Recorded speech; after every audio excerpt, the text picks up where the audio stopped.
Bismillahirrahmanirrahim. Assalamualaikum warahmatullahi wabarakatuh. Selamat berjumpa kembali dengan saya dalam ruang pembelajaran fisika. Kali ini kita akan membahas salah satu pokok bahasan dalam fisika zat padat, yaitu semikonduktor.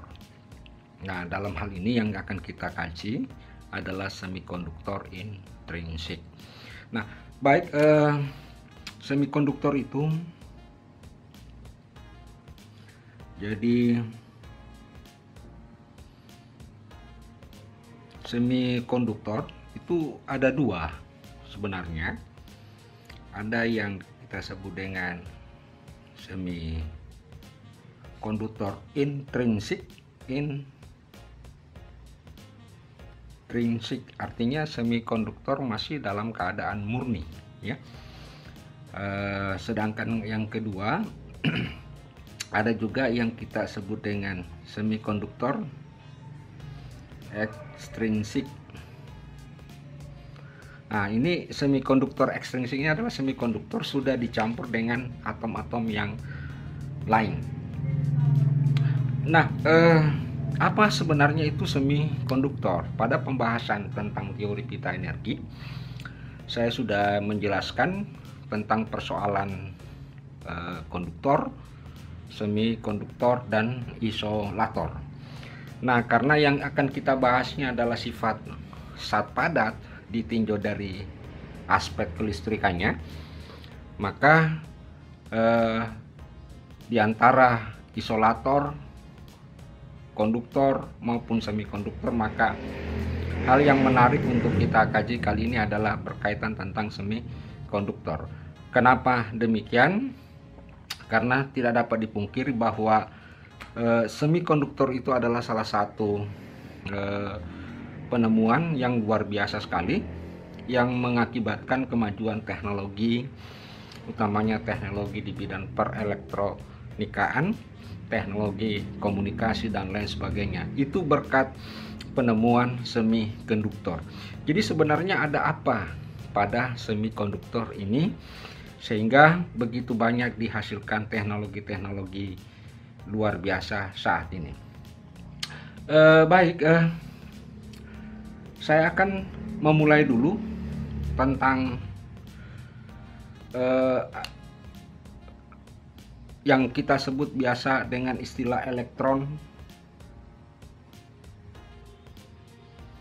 Jadi ada yang kita sebut dengan elektron valensi, ya. Karena kita akan membahas sifat kelistrikannya, maka tentu fokus kajian kita berkaitan tentang elektron dari sebuah bahan. Nah, ada 3 jenis. Misalnya natrium itu memiliki nomor atom 11, ya. Kemudian klor nomor atom 17, dan saya ambil contoh silikon dengan nomor atom 14. Jika kita urutkan untuk menentukan berapa jumlah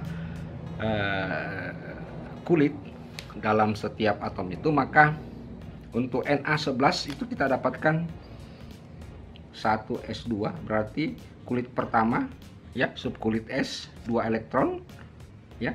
Kemudian 2p2 sudah 4, 3s ini salah, ya, saya ulang, 1s2, 2s 2s2, kemudian 2p6. Oke, ini sudah jumlahnya 10, kemudian 3s1. Jadi jumlah elektron 11. Nah, klor 1s2, 2s2, ya, 2p6, kemudian 3s2, 3p5. Jadi jumlahnya 17. Sedangkan silikon 1s2, 2s2, 2p6 udah 10, kemudian 3s2, ya, kemudian 3p2. Nah, kita lihat di bagian kulit. Jadi seperti angka 1, 2 itu adalah kulit. Nah, kulit terluar dari natrium itu ditempati oleh sebuah elektron. Sedangkan kulit terluar untuk klor ditempati oleh berapa? 7 elektron. Nah, sedangkan kulit terluar yang ditempati oleh silikon, yaitu kulit ketiga juga, itu adalah 4 elektron. Jadi ini ada 4, ini ada 7, ini ada 1. Nah, di dalam membentuk kestabilan atom, maka atom-atom itu saling bersenyawa. Nah, menurut teori kimia, bahwa natrium itu lebih mudah untuk melepaskan sebuah elektron untuk bergabung dengan atom-atom lain ketimbang dia harus menerima 7 elektron, sehingga dia bisa terbentuk menjadi ion Na+. Sedangkan klor lebih mudah untuk menerima sebuah elektron, ya, daripada dia harus melepaskan ke 7 elektronnya. Sebab yang stabil-stabil itu apabila jumlahnya ada 8. Nah, yang menjadi persoalan ini adalah silikon. Ya, ini harus menerima 7. Ini supaya melepaskan jadi 7 ke atom ini jadi 1. Nah, ini yang susah yang 4. 4 ini susah antara mau melepaskan ataukah dia mau menerima. Nah, keunikan elektron valensi yang dimiliki oleh silikon inilah yang dinamakan berada dalam kategori semi konduktor. Jadi antara mau melepas dengan tidak. Nah, inilah yang dimanfaatkan oleh para ahli untuk membentuk teknologi telekomunikasi.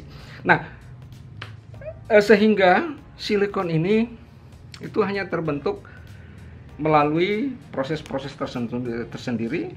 Nah, kalau kita melihat ikatan-ikatan daripada bahan semikonduktor, utamanya silikon, karena dia memiliki 4 elektron, maka katakanlah ini, ya. Nah, ini ada ya. Ya, ini silikon, ini bukan, ini silikon, ini silikon, ini silikon, ini silikon. Jadi mekanisme ikatan yang terbentuk dalam bahan silikon ini adalah punyanya yang satu, ini juga punyanya ini, dan ini berarti ada 4 elektron punya Si yang ada di tengah-tengah ini. Nah, dia berikatan dengan elektron yang di tetangganya 1, 2, 3, 4.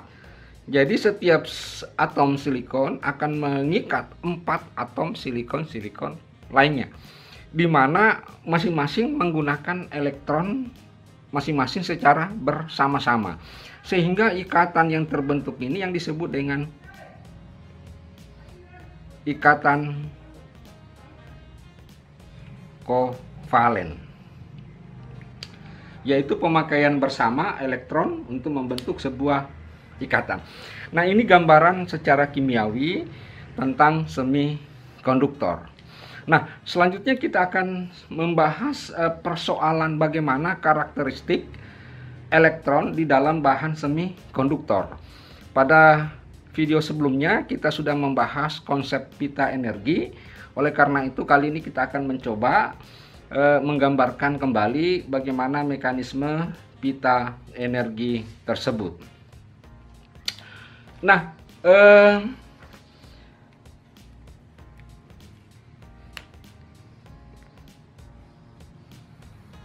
pita energi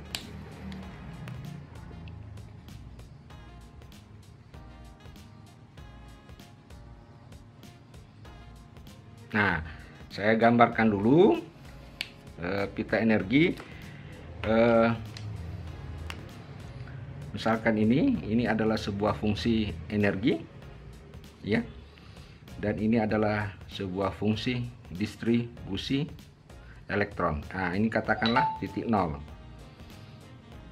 Nah, ini adalah energi valensi, ya.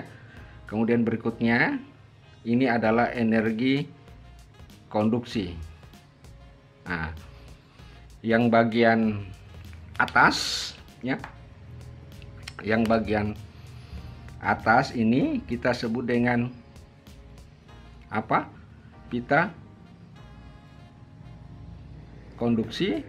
Yang ini kita sebut dengan pita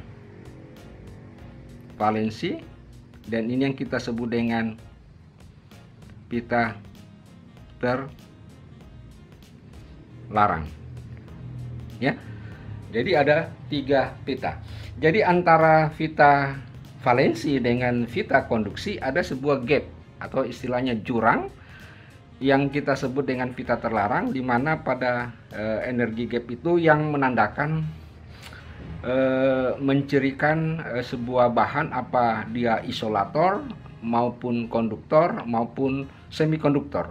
Nah, berdasarkan beberapa penelitian bahwa semua seperti kayak silikon memiliki energi gap. Jadi silikon itu memiliki energi gap, energi gap ini. Jadi energi gap itu energi konduksi dikurang energi valensi, ya. Energi gapnya itu silikon itu sekitar 0,7 elektron volt. Sedangkan germanium itu energi gapnya sekitar 1,09 elektron volt. Kapan ada energi gap di atas 2 elektron volt, lebih 2 elektron volt, maka bahan tersebut bersifat isolator. Ya, bersifat isolator. Kalau energi gapnya sama dengan 0, maka itu masuk kategori konduktor. Nah, itu pita valensi. Nah, ada hal yang menarik di dalam persoalan pita energi ini, karena kita membahas tentang persoalan elektron. Jadi elektron-elektron yang berada di dalam pita konduksi maupun pita valensi, maka kita tidak akan pernah lepas yang berkaitan dengan fungsi distribusi Fermi Dirac. Ya, satu, tidak akan pernah lepas yang berkaitan dengan fungsi distribusi Fermi Dirac, karena fungsi distribusi Fermi Dirac ini adalah salah satu fungsi yang khusus mengkaji elektron-elektron ataupun partikel-partikel yang namanya biasa disebut fermion. Nah, di mana salah satu fermion itu adalah elektron. Nah, di dalam konsep elektron itu juga tidak lepas dalam prinsip larangan Pauli. Baik, fungsi distribusi Fermi Dirac itu dalam kaitannya dengan konsep semikonduktor itu dirumuskan oleh, jadi fungsi distribusi Fermi Dirac, saya tulis saja FD atau saya singkat saja FE, ya, itu sama dengan eksponensial E, jadi fungsi E dikurang energi Fermi KT ditambah 1. Nah, saya katakan ini adalah persamaan pertama. Nah, yang menarik untuk kita bahas sebenarnya dalam kaitannya semikonduktor itu adanya yang kita sebut dengan energi Fermi. Jadi tiba-tiba muncul konsep energi Fermi yang terdapat di dalam fungsi distribusi. Nah, pertanyaan yang mendasar, di mana letak kedudukan energi Fermi di dalam konteks pita energi? Karena di dalam pita energi yang digambarkan itu yang ada adalah energi valensi, energi gap, energi konduksi. Tetapi pada saat kita ingin mengkaji persoalan distribusi elektron dari pita valensi, di dalam pita valensi maupun di dalam pita konduksi, maka kita menggunakan fungsi distribusi Fermi Dirac.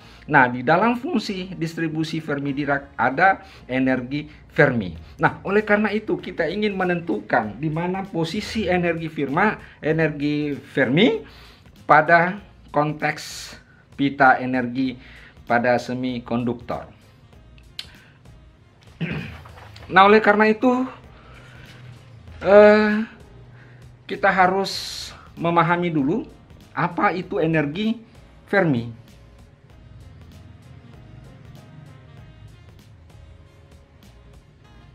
Nah, itu energi Fermi. Jadi energi Fermi itu ada yang mengartikan sebagai tingkat energi tertinggi. Jadi merupakan ini adalah sebuah tingkat energi tertinggi yang ditempati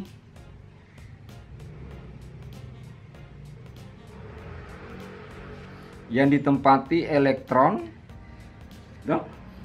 apakah di pita valensi, ya, pada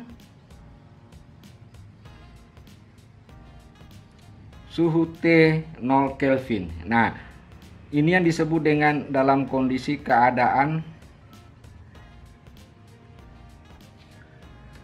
dasar. Nah, jadi dalam keadaan dasar ini saya mencoba menggambarkan dulu yang istilah tingkat energi tertinggi yang ditempati. Ini saya sengaja gambar dua apa? Ini fungsi energi, ini fungsi distribusi, ini energi, ini energi. Jadi kalau ini adalah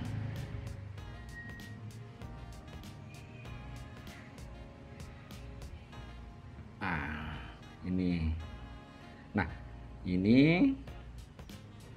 Nah, ini kita sebut dengan pita. Ini pita konduksi. Ini pita valensi dan ini pita terlarang. Nah, dalam kondisi T sama dengan 0, maka semua elektron-elektron berada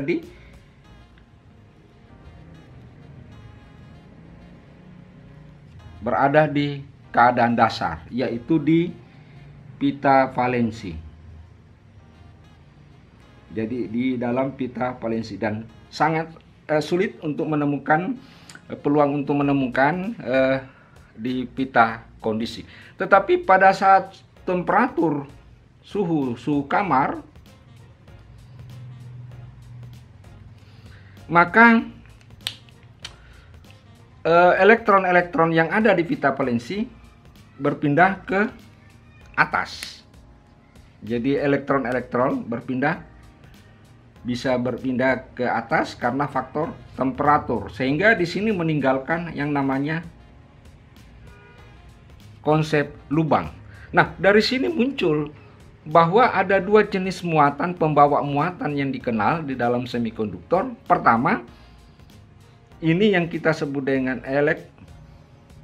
bermuatan negatif, dan ini yang kita sebut dengan lubang atau hole bermuatan positif. Karena pada saat dia berada di sini, kalau ini meninggalkan tempat, maka dia meninggalkan bekas, namanya lubang. Ternyata lubang ini salah satu carrier atau pembawa muatan. Nah, ternyata itu terjadi pada suhu kamar. Nah, energi Fermi tingkat tertinggi itu ditempati elektron pada saat suhu mencapai T sama dengan 0. Nah, oleh karena itu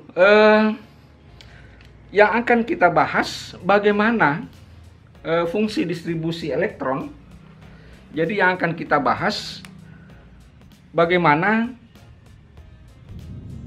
peluang, jadi peluang elektron atau hole berada pada pita valensi strip pita konduksi. Oke, ini yang akan kita cari. Langkah awal kita mencari dulu bagaimana peluang elektron ataupun hole berada pada masing-masing vita, seperti vita valensi dan vita konduksi. Nah, untuk itu kita gunakan persamaan fungsi distribusi tadi. Jadi persamaan fungsi distribusi yang tak lain juga merupakan sebuah menyatakan peluang. Jadi katakanlah ini Fe, ya,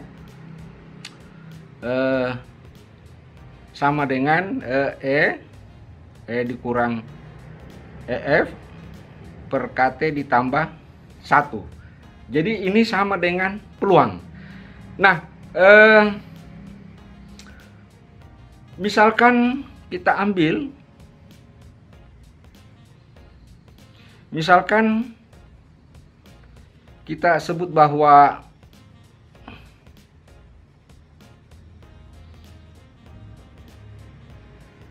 peluang elektron, jadi elektron ya, berada di pita konduksi adalah misalnya peluang untuk mendapatkan memperoleh elektron berada di pita konduksi, kita rumuskan seperti berikut ini. Jadi kalau dituliskan Fe ya, Fl elektron. Nah, karena elektron berada di pita konduksi, maka energinya adalah sebagai fungsi energi konduksi. Sehingga persamaan, katakanlah ini persamaan kedua, itu bisa kita tulis menjadi E sama dengan E konduksi dikurang energi Fermi per KT ditambah 1. Nah, ini kita simpan dulu sebagai persamaan ketiga. Nah, ini yang kita sebut sebagai peluang, ya, peluang untuk memperoleh elektron di dalam vita konduksi dengan menggunakan persamaan fungsi distribusi Fermi Dirac. Nah, sementara peluang untuk menemukan hole, jadi karena hole ini dalam kondisi T di atas 0 ya, untuk kondisi T, maka kita dapatkan katakanlah E sama dengan E valensi dikurang energi Fermi dibagi KT ditambah 1. Ini persamaan keempat. Oke. Nah, kalau kita berbicara tentang peluang, maka peluang itu kan paling tinggi, maksimalnya peluangnya adalah 100%. Ya. 100% itu tak lain kan sama dengan 1. Nah, peluang menemukan elektron maupun FH karena merupakan muatan pada semikonduktor. Nah, ini kalau kita jumlahkan ya. Ini saya jumlahkan peluang Fe ditambah peluang FH itu sama dengan 1 ya. Itu sama dengan 1. Atau sama dengan, kita tulis E sama dengan EC dikurang EF bagi KT tambah 1 ya, ditambah 1/E valensi dikurang EF per KT tambah 1.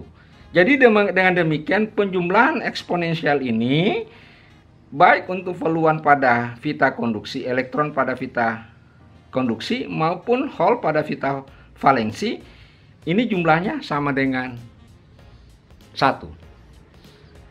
Nah, inilah yang akan kita selesaikan untuk mencari keterkaitan hubungan antara energi Fermi dengan energi gap atau energi konduksi atau energi valensi. Baik, kita lanjutkan lagi pembahasan kita tentang persoalan semikonduktor intrinsik. Jadi kita sudah menemukan tadi bahwa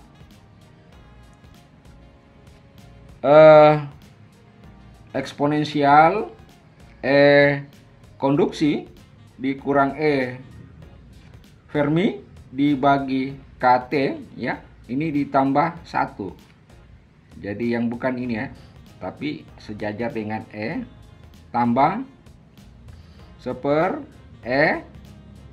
valensi dikurang Fermi dibagi KT tambah 1, ini sama dengan 1. Nah, apa yang kita lakukan terhadap ini? Maka kita mencoba menyederhanakan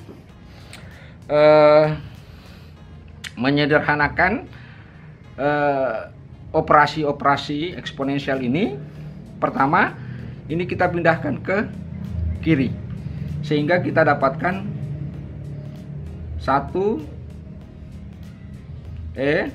EC dikurang energi Fermi bagi KT ditambah 1, ini sama dengan 1 dikurang valensi dikurang ya Fermi dibagi KT kemudian ditambah 1. Oke, sudah. Nah, kemudian yang ini kita samakan penyebutnya. Nah, tentu kalau kita samakan penyebutnya, maka angka 1 ini kita tulis sama dengan EV kurang EF ya per KT ya ditambah 1. Karena sudah disamakan penyebutnya, tentu ini 1 jadi kurang 1 per EV dikurang EF per KT tambah 1. Nah, ini hilang ya. Sehingga kita dapatkan sama dengan valensi kurang EF bagi KT ya per valensi EF per KT tambah 1. Nah, ini yang sama dengan sama dengan EC kurang EF ya per KT ditambah 1. Nah, selanjutnya apa yang kita lakukan dengan persamaan ini? Maka kita kali silang ya, kita kali silang ya, ini dengan ini dengan ini. Oke, maka kita akan dapatkan ya, jadi kita kali silang dulu. Tentu ini pindah ke sini, maka akan kita dapatkan sama dengan berpangkat Fermi KT tambah 1. Jadi ini pindah ke sini, ini dikali sama dengan, jadi ini kali ini sama dengan EC dikurang EF per KT ya, kali dengan dikali dengan EV dikurang EF per KT. Jadi sudah kali, kemudian ini kali 1 jadi tambah EV dikurang EF ya per KT.